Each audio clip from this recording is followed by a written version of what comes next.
లేదు మొత్తం నరసింహస్వామి అది పైన ఉన్నారు కదా బంజారా నరసింహస్వామి, ఆ స్వామికి ఇచ్చిన స్థలం ఆయిందే ఇది అని చెప్పారు.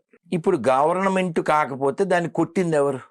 ఇప్పుడు ఎవరో ఇదివరకు ముత్యాలమ్మండి, వాడు మతి స్థిమితం లేని మతం వాడు కొట్టాడు, తన్నాడు, మొదలు కొట్టాడు, ఓకే. సో ఆ మతి స్థిమితం లేని మతం కాబట్టి అది అలాగే ఉంటుంది, గత 1000 ఏళ్ళుగా అట్లే నడుస్తుంది, అది వేరే కథ.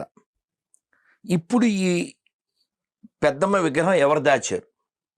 గుడి ఎవరు కూలగొట్టారు? హిందువులను ఎందుకు రెచ్చగొడుతున్నారు? ఎందుకు బాధ పెడుతున్నారు?